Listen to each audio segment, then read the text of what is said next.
ॐ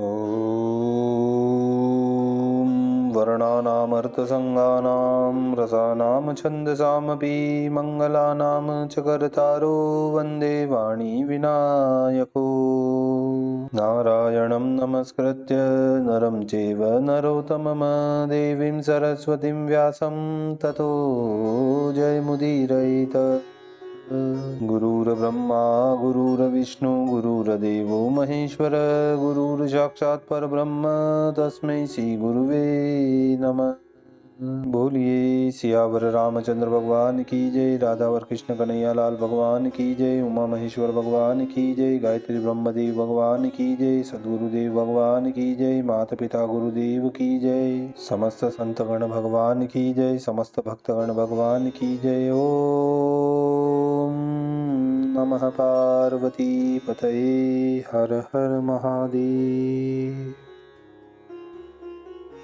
तो मित्रों और आप सभी श्रीमद् भागवत कथा के श्रेष्ठ रसिक जनों, श्रोतागणों, अब तक हमने श्रीमद् भागवत कथा को क्रमबद्ध रूप से, नियमित रूप से श्रवण किया है, पठन किया है, मनन किया है, भजन किया है।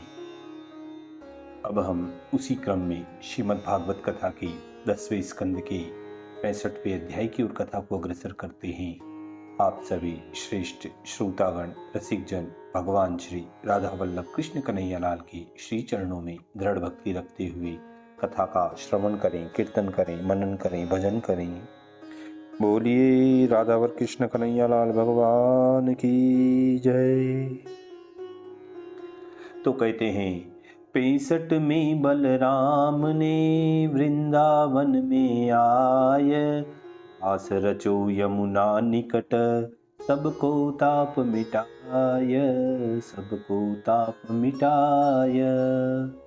श्री सुखदेव जी बोले कि हे कुरुकुल भूषण, एक समय भगवान बलदेव जी अपने सुतरिदों के देखने के लिए रथ में चढ़कर गोकुल में आए और बहुत दिनों से आशा लगाए हुए गोप गोपियों से मिले। इसके उपरांत बलदेव जी ने पिता माता को प्रणाम किया।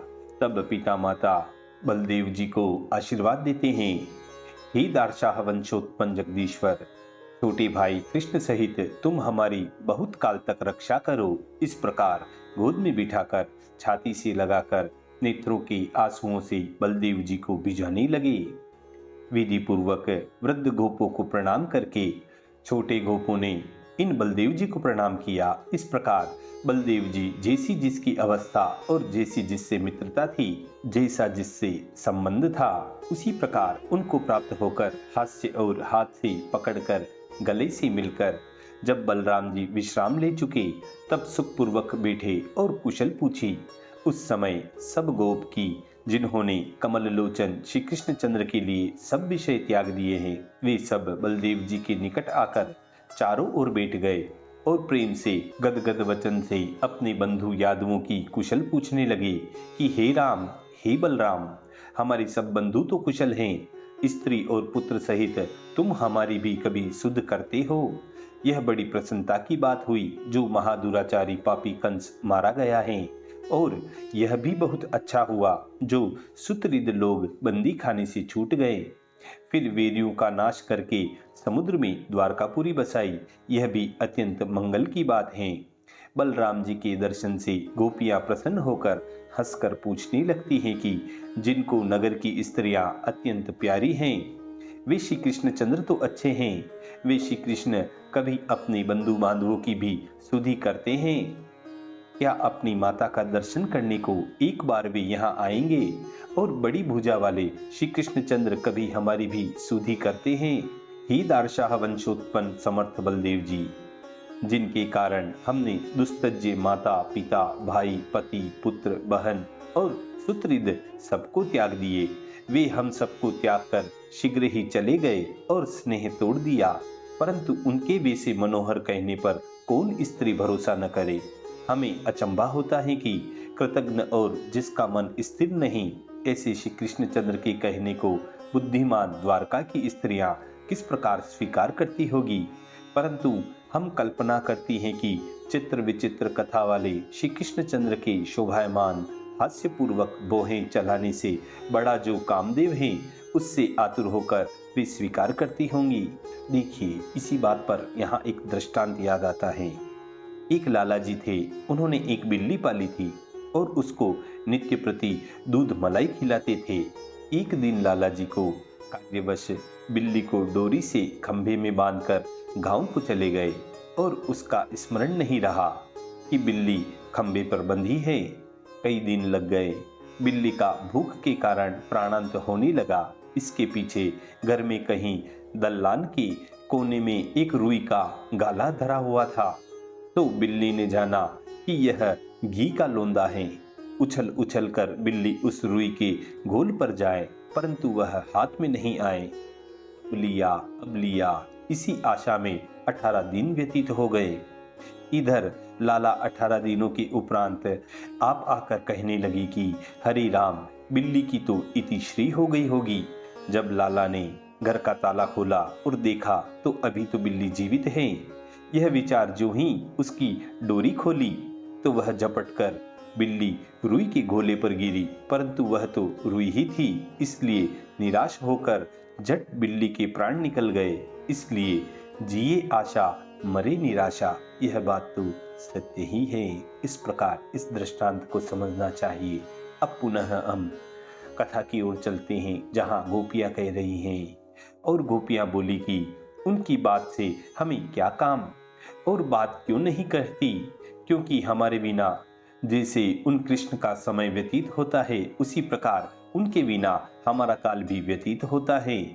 उनका सुख से बीतता है, हमारा दुख से। अंतर इतना ही है।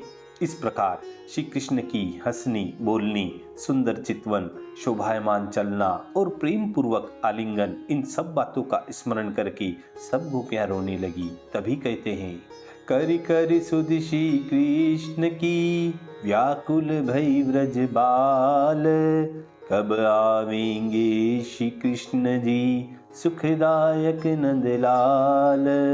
कहें श्याम अति निठुरता, करि हमारे संग, कह यह दुख दिखावनो, कहाँ रास रस रंग, कहाँ रास रस रंग, कहाँ रास रस रंग। अनेक प्रकार से समझाने में निपुण भगवान संकर्षण श्री कृष्ण के संदेश को कहकर समझाने लगते हैं। इसके उपरांत भगवान बलदेव जी ने उस व्रज में गोपियों को अनेक प्रकार आनंद देके चैत्र और वैशाख 2 महीने तक वहीं वास किया।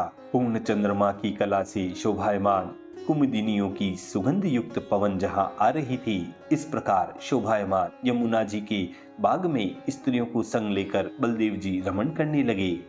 उस समय वरुण जी की भेजी वारुणी मदिरा वृक्षों की खोतरियों में से गिरकर सब वन को अपनी गंध से सुगंधित करने लगी। पवन से प्राप्त मधुधारा की सुगंध सूंघकर बलदेव जी वहां आकर स्त्रियों के साथ मदिरा पान करने लगे। स्त्री जिनके चरित्र गान कर रही हैं और हलायुध धारण करने वाले मत वाले अमल से विहल नेत्र होकर बलदेव जी अपने मन में विचार करने लगे। वनमाला और कानों में कुंडल पहने मत वाले वैजंती माला धारण किए। इससे अधिक शोभायमान और पसीने की बूंदों से सुंदर मंद मंद हास्य युक्त कमल रूप मुख धारण किए हुए जल क्रीड़ा करने के लिए सामर्थ्यवान बलदेव जी यमुना को बुलाने लगे। ये मत वाले हैं, इसलिए बलदेव जी के वचन का अनादर करके यमुना वहां नहीं आई।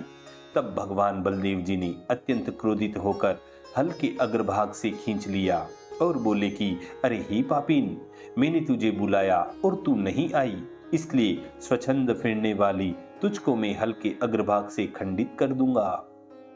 देखिए, यहाँ एक शंका आती है कि शेषावतार श्री बलदेव जी का मुनियों ने वर्णन किया है। बलदेव जी ने बड़ी कामी की नाई यमुना जी को क्यों खींचा, मर्यादा को भी नष्ट किया, यह बड़ी शंका होती है। तो इस शंका के उत्तर में कहते हैं कि श्री कृष्ण ने जब यमुना से कालिय नाग को बाहर निकाल दिया, तब यमुना बहुत अभिमान करने लगी। बिना ही वर्षा के मर्यादा को छोड़कर चढ़ने लगती हैं। मुनिजन मथुरा को और वृंदावन को आते जाते तो रात दिन भर ही पाते, नौका को भी चलने नहीं देती।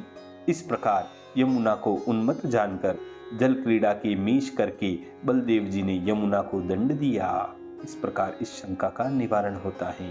अब पुनः हम कथा की ओर चलते हैं, जहां कहते हैं कि हे परीक्षित, जब इस प्रकार बलदेव जी ने कहा तब यमुना जी अत्यंत भयभीत होकर और चकित होकर उन बलदेव जी के चरणों में गिरकर कहने लगती हैं कि हे राम, हे राम, हे महाबाहो, मैं तुम्हारे पुरुषार्थ को नहीं जानती।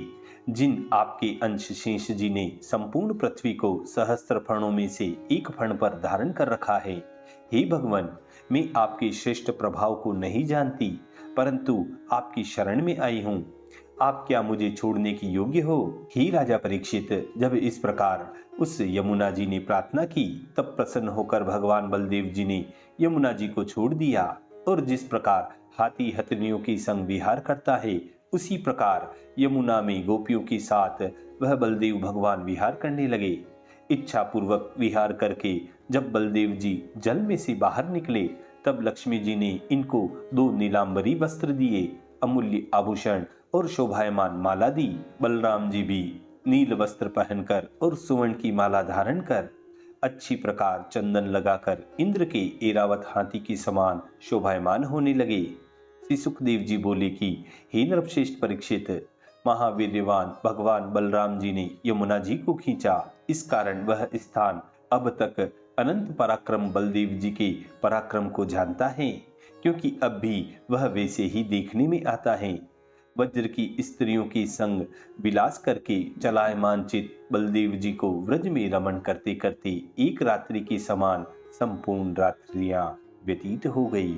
इसी मधुर संवाद के साथ श्रीमद् भागवत कथा के 10वें स्कंद के पंचषष्टितमो अध्याय 65वें अध्याय की पूर्णता व समाप्ति होती है। बोलिए श्री कृष्ण कन्हैया लाल भगवान की जय।